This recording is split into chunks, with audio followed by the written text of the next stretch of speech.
우리 함께 보실 하나님의 말씀은 신약성경 에베소서 4장 29절 한 절 말씀입니다. 무릇 더러운 말은 너희 입 밖에도 내지 말고 오직 덕을 세우는 데 소용되는 대로 선한 말을 하여 듣는 자들에게 은혜를 끼치게 하라. 아멘. 우리가 전에 본 것처럼 저 위에 22절부터 24절까지 사도 바울은 옛사람과 새사람을 대조해서 가르쳐 주었습니다. 이제 그 다음에 25절부터는 적용이었습니다. 적용. 이제 이 삶의 구체적인 영역들 하나하나를 짚어가면서 그 속에서 이 새사람에 맞는 옷이 어떤 옷인가, 그것을 우리에게 가르쳐주고 있는 것이죠. 실제적인 권면들입니다. 쭉 25절, 26절 이어져서 오늘 29절은 네 번째로 언어 문제입니다. 오늘은 저기 보시면 29절 무릇 더러운 말은 말입니다. 말.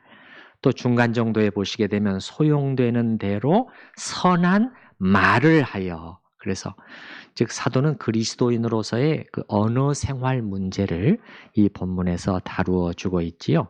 자, 29절 본문의 구조는 앞의 것과 비슷합니다. 세 요소죠. 부정, 긍정, 그리고 이유, 이렇게 세 요소로 오늘 또 이루어지고 있죠. 그 29절에 한번 여러분이 찾아보시기 바랍니다. 순서대로입니다. 첫 번째 부정은 뭐죠? 더러운 말을 하지 말라는 것입니다. 두 번째 긍정은 그 대신 덕이 되는 말을 해라. 마지막 세 번째 이유 혹은 목적은 듣는 자들에게 은혜를 끼치게 하기 위해서 이렇게 하라는 것이죠. 자, 이 말하는 것, 이 혀의 문제입니다. 우리가 자신의 혀를 통제할 수 있다면 아마 자신의 전체를 통제할 수 있다고 해도 과언이 아닐 것입니다. 이 점에 대해서는 사도 야고보가 아주 예리하게 지적해서 잘 우리에게 가르쳐주고 있죠. 거기서 사도는 우리의 혀를 말이죠. 혀가 참 작은 것 아니냐. 근데 이게 엄청난 파워를 지니고 있는 것이라는 것을 알아야 한다. 그래서 야고보서 3장에 보면은 혀를 세 가지에 비유하지 않습니까? 말의 입에 물리는 재갈에, 배의 키에, 그리고 태우는 불에 이렇게 비유를 하죠. 첫 번째는 이 재갈이죠. 재갈. 말은 이게 힘과 기운이 넘쳐나죠. 그냥 막 그대로 내버려 두면은 뭐 그냥 펄펄 그냥 뛰어갈 것입니다. 날뛸 것이에요. 그런데 입에 작은 재갈로 그 말의 전체를 제어하죠. 혀가 그런 역할을 할 수 있다. 두 번째는 배의 키입니다. 배의 키는 뭡니까? 배의 방향을 잡아주는 역할을 하죠. 예, 그러면은 이 작은 키이지만은 그 넓은 바다, 대양을 이렇게 항해하는 혹은 대양을 횡단하는 배의 진로를 바꿔버릴 수 있는 거예요. 그 목적지를 바꿔버릴 수 있다. 우리 몸의 혀가 그렇다는 것입니다. 세 번째는 가장 무서운 비유인데 태우는 불입니다. 불의 씨와도 같다는 것이지요. 야고보서 말씀을 제가 읽어드려 볼게요. 혀는 곧 불이요. 불. fire 할 때 불입니다. 그 다음에는 불의입니다. 혀는 곧 불이요. 불의의 세계라. 혀는 우리 지체 중에서 온몸을 더럽히고 삶의 수레바퀴를 불사르나니 불태운다는 것입니다. 여러분이 우리가 둘레에서 흔히 보는 것처럼 해외나 우리나라에서 이렇게 거대한 산불이 발생하게 되면은 때로는 며칠간 혹은 그냥 몇 주씩이라도 지속이 되지 않습니까? 그러면서 어떻게 돼버리죠? 그 불이 다 끝난 다음에는 완전히 초토화시켜 버립니다. 황폐해져 버리는 것이죠. 그런데 이 큰 산불이 어디서 시작되지요? 아주 부주의하게 버려진 작은 불씨에서부터 시작되지 않습니까? 야고보 사도는 우리 몸의 지체 중에서 혀가 이런 역할을 한다는 것이에요. 아주 작지만 내 전체를 더럽힐 수가 있고, 그리고 나와 관련된 모든 것을 불태워서 망가뜨려 버릴 수 있는 힘을 가진 것이 혀다, 이런 뜻이죠. 여러분, 이 말이란 것은 사실 우리에게 주어진 선물입니다. 좋은 것이에요. 하나님이 우리 인간에게 주신 선물입니다. 이제 우리 하나님의 자녀들은, 그런데 이 말을, 이 놀라운 힘을 가진 혀를 하나님의 계획과 뜻을 따라 잘 사용할 수 있어야 되겠어요. 매우 중요하지요. 그래서 사도가 오늘 본문에서 이런 권면을 우리에게 주고 있는 것인데, 이제 이 내용을 살펴나갈 때 우리도 사도의 진행 순서를 따라가도록 하겠습니다. 부정, 긍정, 이유, 이 세 가지의 순서를 그대로 따라가도록 하겠어요. 자, 첫 번째 부정입니다. 부정. 무릇 더러운 말은 너희 입 밖에도 내지 말라. 이제 부정으로 시작을 합니다. 자, 더러운 말이라고 하고 있는데, 더러운 말이 어떤 말일까 했을 때, 저속하고 어떤 음란한 그런 말들을 가리키는 것인가 했을 때, 언뜻 생각하면 이제 그쪽에 연상이 되기 쉽지만은, 또 이런 의미가 전혀 없다고 할 수도 없지만은, 사실 사도가 좀 더 지향하고 있는 것은 그 포인트는 아니에요. 그건 뒤에 5장 4절에서 또 다시 다루고 있습니다. 여기서는 조금 다른 뉘앙스인데, 이 더러운 말이라고 했을 때, 이 더러운이라는 말은 이 썩은 말이라는 것입니다. 썩은 말. 예. 그래서 썩거나 손상되어서 좋지 않은 상태 속에 있는 것. 건강하지 못한, 그래서 부실하고 쓸모없는, 무가치한, 예, 그런 의미가 더러운이라는 단어예요. 그래서 이 헬라어 단어가 어떤 용례로 사용되고 있는지 잠깐 제가 소개를 해드리면, 예를 들어서 썩은 나무다 할 때 그 썩은, 혹은 악취가 나는 생선 했을 때 악취가 나는, 요때 요 단어입니다. 이 더러운 생선, 더러운 생선인데 사실 악취가 나는 생선이라는 것이에요. 혹은 시들어버린 꽃이 시들어버린, 이게 지금 여기서 더러운 꽃이라는 거예요. 더러운, 시들어버린. 혹은 이게 병이 들어있는 우리의 폐, 허파, 그것도 더러운 폐라고 표현을 합니다. 병이 들어있는. 이런 용례들로 이 더러운이라는 용례가 사용되고, 단어가 사용되고 있는데요. 신약 성경에서 우리 주님께서는 열매를 맺지 못하는 나무를 가리킬 때 이 더러운이라는 표현을 쓰셨어요. 자, 그들의 열매로 그들을 알지니, 이렇게 말씀하시고서 좋은 나무마다 아름다운 열매를 맺고 못된 나무가 나쁜 열매를 맺나니, 이렇게 말씀하셨는데, 못된 나무, 요게 바로 오늘 단어의 더러운 나무라는 뜻입니다. 못된, 썩은 나무라는 거예요. 썩은 나무. 자, 그럼 오늘 본문을 통해서 또 우리가 이 더러운이라는 단어를, 의미를 유추할 수 있는 내용이 있어요. 뭘 보면 됩니까? 이 더러운 말과 딱 대조되는 단어가 있잖아요, 여러분. 본문에 찾아보시기 바랍니다. 더러운 말과 딱 대조되는 말은 선한 말이에요. 잘 찾으셨어요. 덕을 세우는 선한 말과, 선한 말, 이와 반대되는 말들이 다 더러운 말들이에요. 다 더러운 말. 예, 썩은 말들이에요. 무가치하고 쓸모없는 말들, 무익하고 어리석은 말들, 마땅치 않은 말들, 나쁘고 악한 말들, 이게 다 더러운 말들이에요.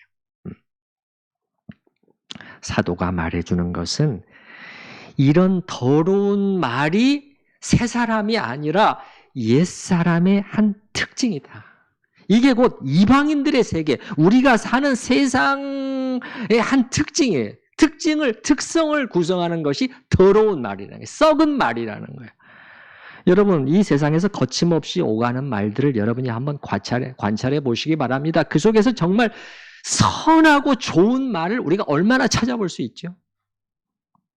반대로 남에게 상처를 주는 말, 다른 사람을 세워주는 것이 아니라 깎아내리고 무너뜨리는 말, 자기 과시와 자랑을 위해서 쏟아내는 말들, 상대방을 무시하는 말들, 그냥 상대가 말을 하고 있어도 중간에 자기가 가로채고 끊어버리고 가로채고 막 이렇게 말을 하고, 또 타인에 대한 험담,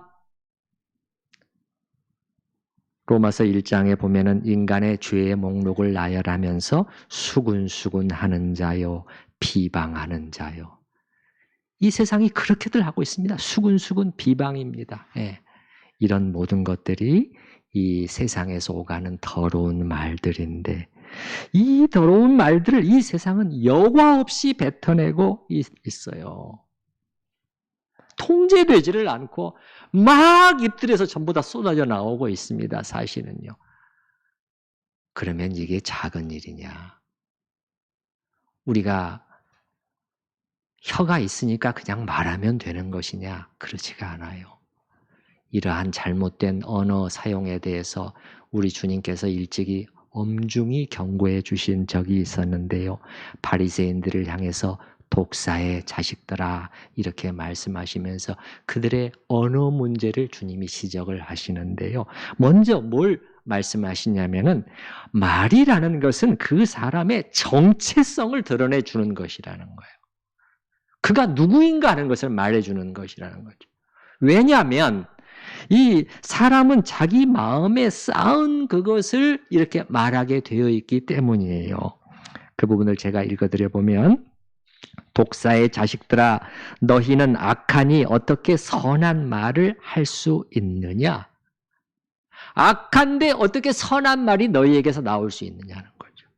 이는 마음에 가득한 것을 입으로 말함이라. 선한 사람은 그 쌓은 선에서 선한 것을 내고는 말하고라는 거예요. 악한 사람은 그 쌓은 악에서 마음에 쌓아놓은 악에서 악한 것을 내느니라. 이게 악한 말이 나온다는 것이지요. 이건 사실이에요. 어떤 사람이 어떤 말을 지금 하고 있는가 하는 것을 보면은 지금 그 사람의 상태를 알 수가 있고 그 사람이 어떤 사람인지 그 사람 안에 무엇이 쌓여 있는지를 사실은 알 수가 있어요. 어떤 사람이 수시로 거짓말을 한다. 그러면 그 사람은 진실되지 못한 사람인 것이에요. 말이 그 사람됨을 다 드러내 주는 것이지요. 또 어떤 사람이 다른 사람 앞에서 그 당사자 앞에서 자꾸 그 사람을 추켜 세우고 뒤로 가서는 그렇게 하지 않는데 본인 앞에서만 귀에 듣기 좋은 말을 자꾸 한다. 그러면 아부적인 기질이 있는 사람이라는 것을 부인할 수가 없어요. 또 어떤 사람의 입에서 불평과 비판의 말이 끊임없이 나온다면 그 사람이 부정적인 것이에요. 말 이전에 그 사람이 부정적인 사람이에요. 그런 사람은 무엇을 만나든 그 입에서 끊임없이 이런 말들이 쏟아져 나와요. 그렇게 되면 그 둘레에 있는 사람들이 매우 피곤해집니다. 가까이 하고 싶지가 않은 것이죠. 또 거칠고 공격적인 말을 계속하는 사람은 그 사람이 폭력적이라는 것을 말해줍니다. 사실 우리 모두 안에 이런 폭력성이 어느 정도 있는 것은 사실이고 저도 마찬가지예요. 그렇지만 제가 말씀드리는 것은 거칠고 공격적인 말이 계속해서 수시로 어떤 사람에게서 나온다. 그 사람의 폭력적인 성품을 사실은 드러내 보여주는 것이고 반대로 부드러운 말, 화를 막 북돋우는 것이 아니라 그냥 가라앉히는 말을, 가라앉혀주는 말을 하는 사람은 그 사람됨이 온유하고 부드러운 것입니다. 그런데 오늘 본문 말씀을 보면 무릇 더러운 말은 너희 입 밖에도 내지 말라 이렇게 말씀하잖아요. 저는 오히려 이렇게 표현했으면 더 좋겠어요. 너희 입 밖에도 이렇게 표현하는 것보다는 무릇 더러운 말은, 썩은 말은 적어도 너희 입 밖으로는 내지 말라. 이런 의미에 더 가깝다고 저는 봅니다. 그러니까 사실 우리는 입술을 지키기 전에 마음부터 지키는 것이 더 좋고 더 지혜로운 것이지만은 그렇지만 이렇게 마음을 잘 지키지 못한다고 할지라도 적어도 입은 지킬 수 있어야 된다. 이거지요. 왜냐하면 우리의 속에 담아두는 것과 그것을 입 밖으로 내뱉는 것은 차이가 있기 때문입니다. 이게 일단 밖으로 나오면 거둬들일 수가 없을 뿐만 아니라 그리고 영향을 미치게 돼 있어요. 불가피해요. 누구한테 영향을 미치느냐? 둘 다에게 영향을 미쳐요. 말하는 자신에게도 영향을 미치고 듣는 사람들에게도 영향을 미칩니다. 먼저 말하는 사람 자신에게도 영향을 미쳐요. 안 그럴 것 같지만 그렇습니다. 마음의 생각으로부터 여러분 말이 나오게 되어 있지만은 동시에 역으로 입술에서 나온 그 말이 그 사람의 생각에까지 영향을 미치게 되어 있습니다. 그렇기 때문에 조심해야 되는 것이에요. 이렇게 말이라는 것은 그 사람 자신에게도 영향을 끼칠 뿐만 아니라 또한 이 말을 듣는 사람, 특히 안 좋은 말일 경우에는 더욱더 그 듣는 사람에게 영향을 불가피하게 끼친단 말이에요. 그 말을 듣기 전과 들은 후가 같을 수가 없어요. 여러분이 경험하시잖아요. 그래서 로이 존스 목사는 오늘 본문에 나오는 이러한 그 더러운 말, 썩은 말이 너희 입 밖으로 나오려고 하면, 이분은 이런 표현을 썼네요. 그것이 막 준비를 하면 너희 안에서 이게 나오려고 막 너희 입술과 혀의 모양을 만들려고 하면은 그거 틀어막으라는 거예요. 이분은 stop! 그렇게 표현을 했는데 중지시켜야 된다. 예. 어떻게 해서든 그렇게 되지 못하도록 막아야 한다. 이게 오늘 사도가 본문을 통해서 의도하는 바라고 생각이 되는 거지요. 예. 자, 여러분, 여기서 보면은 무릇 이렇게 시작이 되잖아요. 29절이. 무릇 이 단어는요, 모든 그런 뜻입니다. 모든. 그러니까 모든 더러운 말은 혹은 각각의 더러운 말은 이런 뜻이거든요. 그러니까 더러운 말은 무엇이든지 하나라도 사실은요. 너희 입 밖으로 이렇게 나아가지 못하도록 해라. 오늘 본문에 보면 이 나아간다 이 단어를 헬라어 단어가 쓰고 있어요. 입 밖으로 이게 나가지 못하도록 하라. 나가지 못하도록. 조금 전에 제가 예수님의 말씀을 인용해 드렸잖아요. 쌓은 선에서 쌓은 것을 입으로 말하게 되어 있다 하신 다음에 그 다음에 이렇게 말씀하셔요. 내가 너희에게 이르노니 사람이 무슨 무익한 말을 하든지 심판날에 이에 대하여 신문을 받으리니. 제가 보니까 오늘 29절, 4장 29절을 주석하는 이 주석가들이 대부분의 경우 주님의 이 말씀을 인용하고 있더라고요. 가볍게 지나갈 말씀이 아니라는 거예요. 예, 사람이 무슨 무익한 말을 하든지, 말입니다, 말.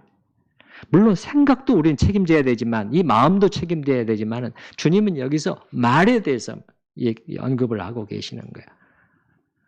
우리는 나중에 우리가 한 말에 대해서 이유를 설명해야 되는 그러한 시점이 온다는 엄중한 경고의 말씀이 아니겠습니까? 그러니까 우리가 혀가 있다고 해서 막 말할 수 있는 것이 아니라는 것을 알 수가 있는 것이죠. 이것이 첫 번째입니다. 부정이에요. 부정이고 두 번째는 긍정입니다. 긍정은 뭐죠? 오직 덕을 세우는데 소용되는 대로 선한 말을 하라는 것입니다. 예수 안에서 새로워진 삶은 여러분 부정에 그치지가 않죠. 뭐뭘 하지 말고 하지 말아야죠. 거기서 그치지 않습니다. 더 나갑니다. 긍정으로 나갑니다. 이게 새롭게 시작하는 일들이 있습니다. 전에 하지 않았던 일들을 이제는 시작하는 것입니다. 우리가 앞에 구절에서도 봤잖아요. 도둑질을 하는 자는 도둑질하면서 편하게 예, 이렇게 남의 것들 자기 것으로 만들어가지고 편하게 살았던 사람은 이제 그것을 이제 이게 부정이죠. 멈출 뿐만 아니라 긍정입니다. 이제는 고된 노동을 하는 것입니다. 고된, 아주 힘든 일들을 하는 것입니다. 그러면서 더 나가는 거죠. 거기서 번 얼마 되지 않은 그 돈을 가지고 자기보다 더 가난한, 자기보다 더 어려움을 겪고 있는 형제 자매들을 돕는 데까지 나가는 거예요. 여기까지 나가는 것이에요. 이게 기독교 복음이 가져다주는 놀라운 변화라고 제가 말씀을 드렸잖아요. 우리의 언어 생활에 있어서도 마찬가지입니다. 이제 더 이상 옛사람이 아닌 새 사람입니다. 새 사람이 어떻게 옛사람의 언어 생활을 그대로 계속하고 있을 수가 있을까요? 우리의 새 사람됨, 이 변화를 가장 잘 드러내주는 한 가지 증거가 말의 변화예요. 언어 생활의 변화입니다. 어떤 사람이 진짜 회심을 했다면 그 순간에 누가 가르쳐주지 않아도 그의 언어는 굉장히 부드러워 있고 순화되어 있을 수밖에 없는 것이에요. 그래서 그의 입에서는 모든 더럽고 무익한 말이 나오지 않을 뿐만 아니라 이제 좋은 말, 선한 말들이 흘러나오기 시작합니다. 이게 하나님을 닮아가는 거예요. 우리 하나님이 그러신 분이십니까? 하나님의 형상이 우리 안에 회복되어 가는 것이죠. 그러면 어떤 것이 선한 말일까요, 여러분? 오늘 본문을 한번 보십시다. 어떤 것이 선한 말이라고 하죠? 오직 덕을 세우는데 소용되는 대로 선한 말을 하라. 자, 덕을 세우는데 이 말이 세워주기 위한 그런 뜻이거든요. 원어에는 덕이란 말은 없습니다. 세워준다는 의미거든요. 근데 이제 우리가 문장을 매끄럽게 하기 위해서 이제 덕이라는 말을 덧붙여서 보통 번역을 하는데 저는 좋은 번역이라고 생각을 해요. 자, 세워주기 위해서. 그 다음에는 이제 소용되는 대로 이 단어는 무슨 뜻이냐면 필요라는 단어입니다. 뭔가 필요한 사람이 있는 거예요. 그러니까 이 소용되는 대로라는 이 단어는 필요에 따라서 필요한 사람들을 위해서 그런 뜻이거든요. 근데 이걸 앞뒤 순서를 좀 바꾸어서 제가 다시 한번 문장을 만들어 보겠어요. 자, 소용되는 대로 필요에 따라를 앞쪽으로 가져오고 덕을 세우는 대로 뒤로 가져가서 다시 한번 문장을 풀어서 말씀드려 볼게요. 그러니까 이런 뜻입니다. 필요에 따라 덕을 세우기 위하여 선한 말을 하라는 것이고, 혹은 더 정확히 말하면 필요가 있는 사람들을 세워주는 선한 말을 하라는 거예요. 그러니까 필요가 있는 사람들이 있는 것이에요. 필요가 있는 사람들을. 어떤 필요? 너의 말로 세워져야 될 사람들이 있다. 그 사람들의 필요를 너의 말로 채워서 그들을 세워주는 이 선한 말을 이제부터는 해라. 그런 뜻인 것이죠. 그래서 말로 우리가 사람을, 지체들을, 형제 자매들을 세워주는 일, 얼마나 귀한 일인지 이사야서에 보게 되면 나중에 우리 주 예수님이 이 땅에 오셔서 그런 일을 하실 것이라고 예언되어 있어요. 거기 제가 잠깐 읽어드려 보면, 주 여호와께서 학자들의 혀를 내게 주사, 혀입니다. 혀. 내가 지금 예수님입니다. 학자들의 혀를 내게 주사 나로 곤고한 자를 말로 어떻게 도와줄 줄을 알게 하시고 아침마다 깨우치시되 나의 귀를 깨우치사 학자들 같이 알아듣게 하시도다. 자, 다시 한번 그 부분만 읽어드려 볼게요. 학자의 혀를 내게 하나님께서 주신다는 거예요. 예수님에게. 그래서 곤고한 자를 말로 어떻게 도와줄 줄을 알게 하신다는 거예요. 예수님이 그 사역을 이 땅에서 많이 하신 거예요. 지금 곤고해하고 힘을 잃고 있는 그를 도와서 세워주는 것이죠. 예. 근데 무엇으로? 말로예요. 말로 곤고한 자를 말로 어떻게 도와줄 줄을 내 혀의 말로 그를 세워주는 것이죠. 내가 하는 말로 그러니까 그를 주저앉게 만드는 것이 아니라 일어서도록 그래서 다시 하나님을 향해 살아갈 수 있도록 도와주는 말이죠. 이게 오늘 본문에서 말씀하는 덕을 세우는 선한 말입니다. 여러분, 우리 교회 안에 바로 이런 말들이 더 많아지고 더 서로 간에 오갈 수 있기를 바랍니다. 우리는 그리스도의 보혈로 구원을 받아서 새롭게 된 사람인데 옛사람의 방식, 아니 세상 사람들이 하고 있는 대화 방식을 우리가 지금도 본받고 있어서야 되겠어요? 아니잖아요. 안 믿는 사람들이 교회에 와서 성도들이 하는 대화를 바로 듣는단 말이에요. 바로 느껴요.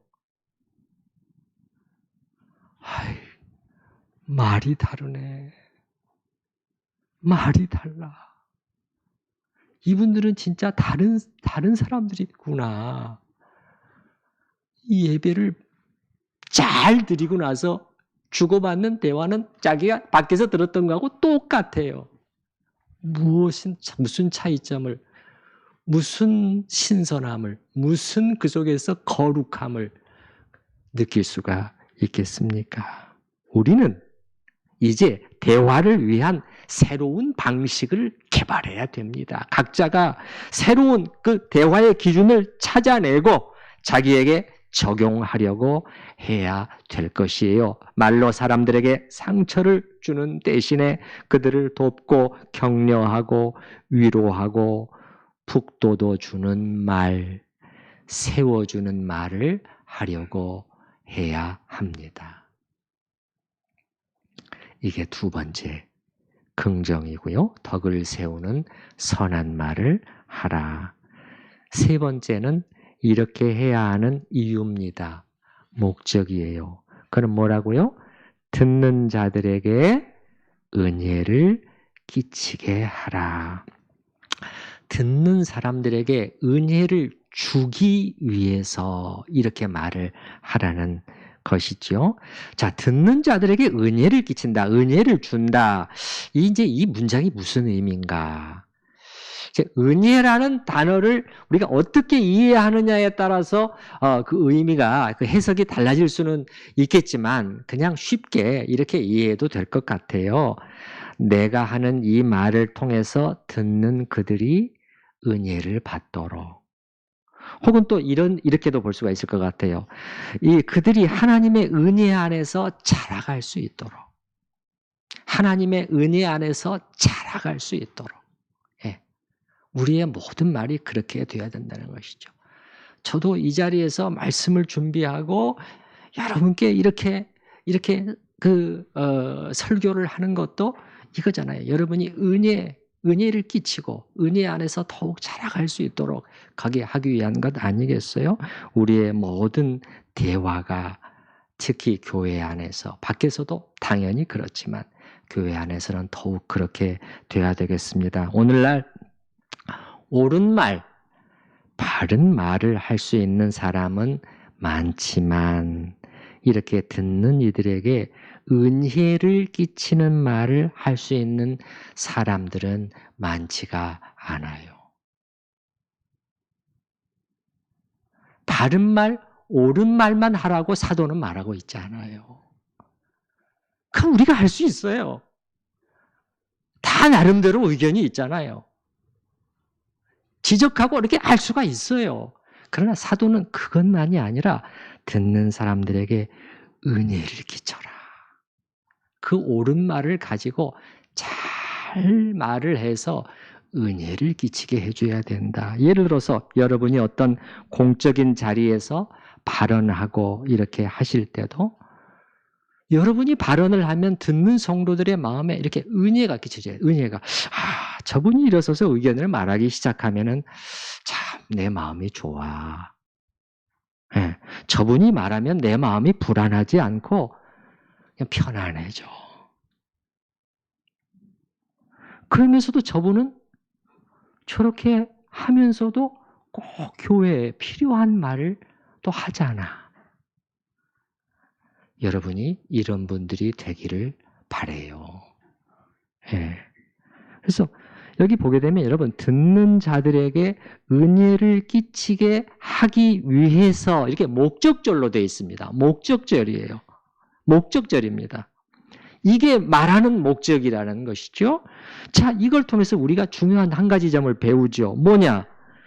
대화에 있어서 가장 중요한 목적은 듣는 자예요. 듣는 자. 여기잖아요, 여러분. 목적이 듣는 자에게 가 있잖아요. 내가 아닙니다, 여러분. 초점이 나 아닌 상대방이에요. 여러분, 죄가 가져온 것은 뭡니까? 나입니다, 나. 이기성을 가져왔어요, 이기성을. 이제 하나님께서는 다시 그걸 방향 전환을 시키시는 것입니다. 이제 달라지는 것이에요. 예. 그리스도인의 대화의 목적은 나 아닌 상대방입니다. 오늘 내가 꼭 해주고 싶은 말을 해줘야지. 그래야 내 속이 후련하겠어. 여러분, 내 직성이 풀리는 것이 목적이 아닙니다. 아시겠나요? 예, 그건 옛사람의 방식이에요. 이 세상 사람들이 지금도 하고 있는 방식, 본받으시면 안 돼요. 새로운 대화의 기준을 우리는 자꾸 찾아내야 된다고 말씀드렸잖아요. 네, 그래서 이렇게 해서 오늘 본문 말씀을 통해서 신자의 언어 생활과 관련해서 부정, 긍정, 그 다음에 목적의 세 가지를 살펴봤는데 이제 몇 가지 실천적인 권면을 드리고 마치려고 합니다. 자, 본문 말씀처럼 이렇게 실천하기 위해서 우리는 말할 때, 대화할 때 어떤 점에 유의해서 하는 것이 좋은가 5가지를 간단하게 제가 정리해서 말씀을 드리겠습니다. 첫 번째는 약간 엉뚱한 말인 것 같지만 말을 좀 줄이라고 권해드리고 싶습니다. 말을 어떻게 하라고요? 줄이라고. 예. 물론 개인에 따라서 좀 과묵한 성격인 경우도 있고 반대인 경우도 있지만 우리는 대체로 말이 너무 많은 편입니다. 전화 통화를 포함해서 좀 적게 하도록 절제하는 법을 연습하는 것이 좋아요. 경건 생활에도 도움이 됩니다. 로이드 존스 목사는 경건치 못한 사람들의 한 특징은 말이 너무 많은 것이라고 하면서 이렇게 설명을 합니다. 경건치 않은 사람들은 너무 많은 말을 합니다. 생각지 않고 말합니다. 그들은 항상 말을 하고 있습니다. 끊임없이 말을 하고 있습니다. 여러분이 기차나 버스로 여행을 하거나 어떤 공적인 장소에 앉아 있으면 끊임없이 제잘거리는 소리를 듣게 될 것입니다. 바로 이것이 경건치 못한 사람들의 특징인 것입니다. 저는 여러분에게 사람들과 대화하는 시간을 조금 줄이고 그 대신에 누구와 대화하는? 하나님과 대화하는 시간을 조금 늘리시기를 권해요. 기도 속에서.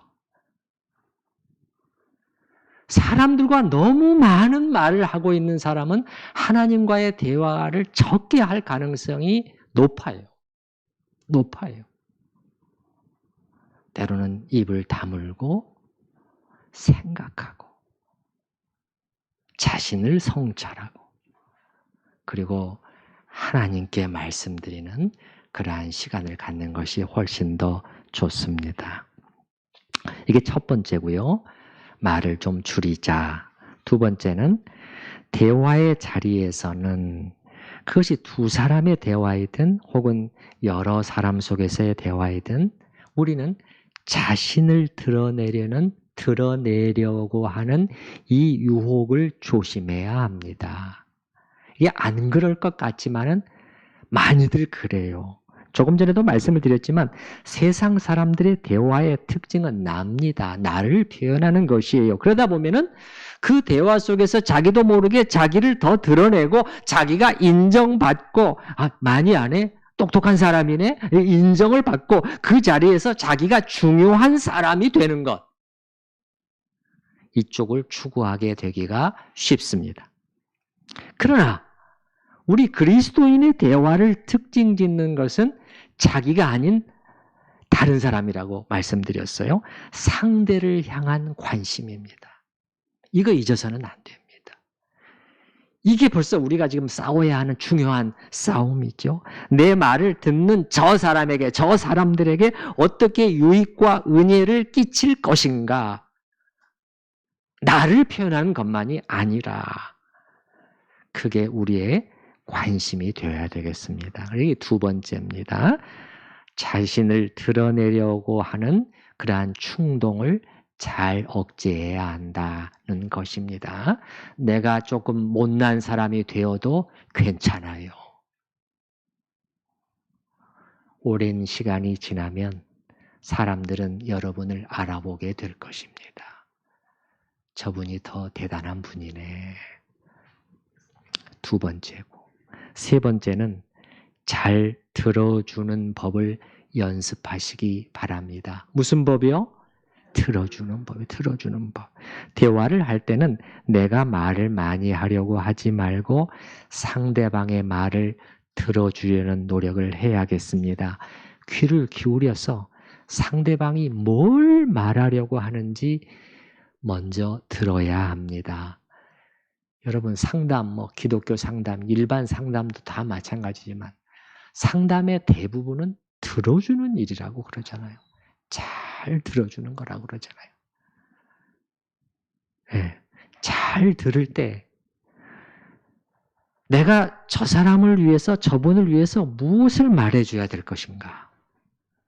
어떻게 은혜를 끼칠 수 있을 것인가? 어떻게 저분이 은혜 안에서 자라갈 수 있도록 내가 도와주는 무슨 말을 할 수 있을 것인가가 그 사람의 말을 잘 듣고 있을 때, 그럴 때 떠오르게 돼요. 하나님이 주십니다.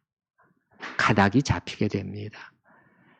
그럴 때 비로소 입을 열기 시작하시고 그 전에는 잘 들어주세요. 그런데 대부분의 사람들은 잘 듣지 않아요. 듣는 것 같지만은 듣고 있지 않습니다. 딴 생각을 하고요. 그리고 좀 듣고 있다가도 어느새 그 말을 끊어버리고 자기 말을 하고 있어요. 이 세 번째입니다. 세 번째. 잘 들어주는 법을 연습하시라. 네 번째. 우리 그리스도인들은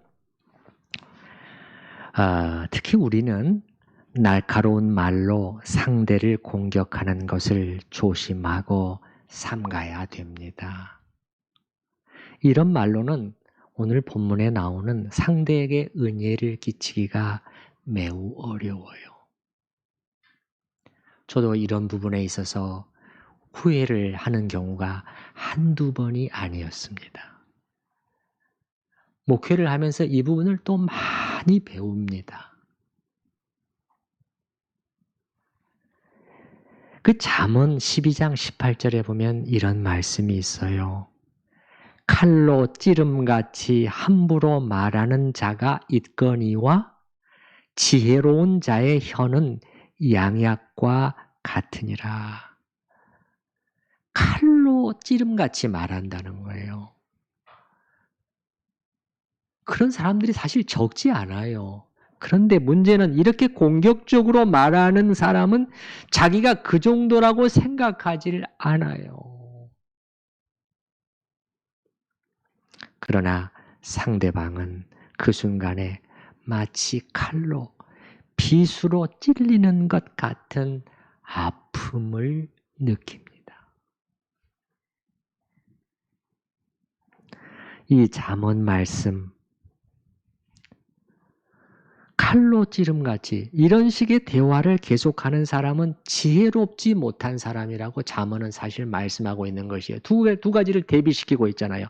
칼로 찌름같이 함부로 말하는 자가 있거니와 그 다음에 지혜로운 자의 혀는, 지혜로운 자는 그렇게 말하지 않는다는 거예요. 아무리 자기 확신이 강하고 상대방이 틀렸음을 확신하더라도 칼로 찌름처럼 날카롭게 상대를 공격하지는 않는다는 것이지요. 지혜로운 자의 혀는 양약과 같으니라. 양약은 뭐죠? 치료약입니다. 치유해주는 약이에요. 치유해주는 약. 그래서 네 번째입니다. 날카로운 말로 상대를 공격하는 말, 이런 말을 우리는 조심하고 삼가야 되겠습니다. 다섯 번째로, 마지막으로, 특히 교회 안에서 중직을 맡고 있는 분들, 언어 생활은 모든 성도에게 다 해당이 되지만 교회 안에서 이러한 리더의, 여러 형태의 리더의 위치에 있는 분들은 말 한마디라도 더욱 주의하고 오늘 본문이 권면해 주는 바를 유념해야 되겠습니다. 여러분이 교회에서 책임 있는 자리에 올라갈수록 여러분의 말 한마디가 미치는 영향이 더 커지잖아요. 그렇게 되면 여러분은 자신의 이 말로 인해서 교회 공동체를 더욱 세워갈 수도 있고 반대로 허무는 일을 할 수도 있게 돼요. 예를 들어서 교회에서 리더, 특히 영혼을 맡고 있는 분들, 구역장, 교사, 연례회장, 교역자도 그렇고, 그런 분들은 자기와 관련된 사람들에 대해서 부정적인 말을 하지 말아야 합니다. 여러분, 예를 들어서 어느 한 구역장이 자기 구역원 중에 누구에 대해서 다른 사람에게 안 좋은 말을 한다면, 저는 우리 구역장님들이 이렇게 하는 경우가 있다고 말씀드리는 것이 결코 아니에요. 오해 없으시기 바랍니다. 그냥 예를 들어보는 것뿐이에요. 만약에 그렇게 된다면 그 구역원이 나중에 그 사실을 알게 되었을 경우 그 후로 자기의 구역장을 신뢰할 수 있을까요? 구역장의 리더십은 이미 무너져 버린 것입니다. 회복하기가 어렵다니까요. 주워 담을 수가 없기 때문에. 그래서 이게 나오지 않도록, 이 더러운 말이 나오지 않도록 막아야 돼요. 특히 교회의 리더들은 더 그래야 된다고 말씀드립니다. 여러분 생각해 보세요. 만약에 교회 전체를 책임지고 있는 담임 목사인 제가 교인들 중에 누구에 대해서, 어느 장로님, 집사님에 대해서 혹은 어느 교역자에 대해서 안 좋은 말을 하고 다닌다면, 그리고 당사자가 그 사실을 알게 된다면 담임 목사인 저를 신뢰하고 존경하고 따를 수 있을까요? 거의 불가능합니다. 그렇기 때문에 리더의 위치에 있는 분들은 더 언어 생활에 각별히 조심을 해야 된다는 것을 말씀을 드리는 것입니다. 이제 그리스도인의 언어 생활에 대해서, 이게 전부는 아니지만 본문 말씀에 비추어서 5가지 정도로 실전적인 권면을 드렸습니다. 우리 들은 말씀을 생각을 하면서 같이 기도하는 시간을 갖도록 하시겠습니다.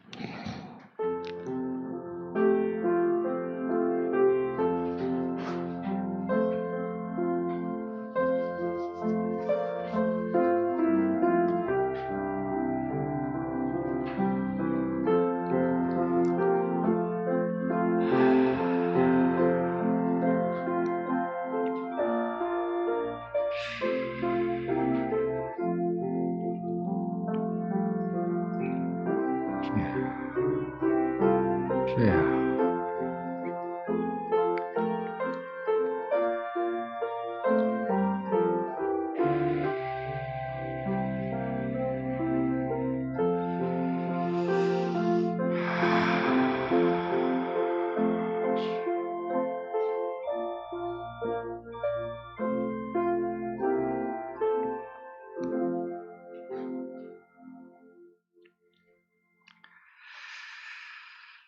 더러운 말이 너희 입 밖으로는 나오게 해서는 안 된다고 사도는 권하고 있습니다.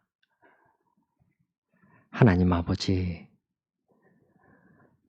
저희가 마음은 제대로 지키지 못한다고 할지라도 적어도 입은 잘 지킬 수 있도록 주여 저희를 붙들어 주시옵소서.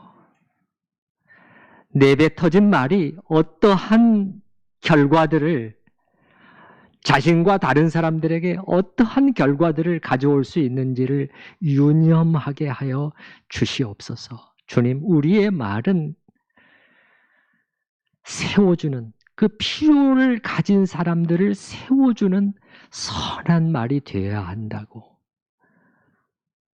주님은 우리에게 가르쳐 주십니다. 아버지 하나님, 참으로 이사야서에 나와 있는 것처럼 학자의 혀를 내게 주셔서 내가 이 말로 곤고한 자들을 어떻게 도와줄 줄을 알게 하시는 하나님이라고 하셨는데, 주여 저희가 바로 이 방법을 배우게 하여 주시옵소서. 그 곤고해 있는 사람, 힘을 잃고 있는 사람을 주저앉히는 것이 아니라 일으켜 세워서 하나님을 향해서 살아갈 수 있도록 해주는 그러한 말을 부단히 연습하게 하여 주시옵소서. 주님, 이 세상에서는 그렇게 괴념치 않고 말들을 쏟아내고 있지만 그러나 우리는 달라져야 됩니다. 새 사람이기 때문입니다. 주님, 세상의 대화 방식을 어설프게 흉내내지 않게 하시고 깨끗한 말, 순결한 말, 유익한 말, 세워주는 말을 하게 하여 주시옵소서. 특별히 듣는 자들에게 은혜를 끼치게 해야 된다. 우리의 대화의 목적은 내가 아닙니다. 나를 드러내는 것도 아니고 자기 과시도 아니고 나를 표현하는 것도 아니고 내 속을 후련하게 하기 위한 대화도 결코 아닙니다. 그것은 세상에서 일어나고 있는 일입니다. 주님은 전혀 다른 차원을 제시해 주십니다. 듣는 그 사람입니다. 상대방에게 어떻게 유익과 은혜를 끼칠 수 있을까를 생각하게 하여 주시옵소서. 주님, 기도합니다. 참으로 주님께서 우리에게 입술에 혀를 주셨습니다. 우리에게 말이라는 선물을 주셨는데 이것이 선한 용도로도 사용될 수 있고 악한 용도로도 사용되고 있다는 것을 저희는 깨닫습니다. 주여, 저희에게 주신 이 귀한 선물을 살리는데 사용하게 하시고 죽이는데 사용하지 않게 하여 주시옵소서. 예수님의 이름으로 기도하옵나이다. 아멘. 찬송가 424장 함께 찬양하십니다.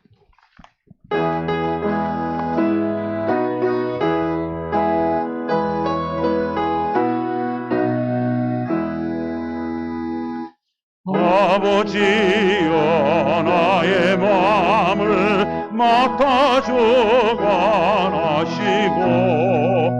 완악하고 교만한 것 변케 하여 주소서.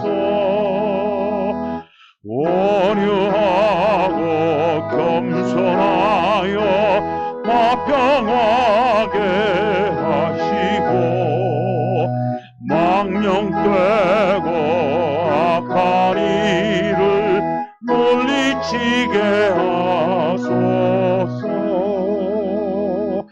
하나님의 은총 속에 나를 보호하시고 주의 사랑 줄이 되어 나를 메어 주소서. 구세주의 흘림비로 죄를 씻어주시고 성령이여 하늘길로 나를 인도하소서.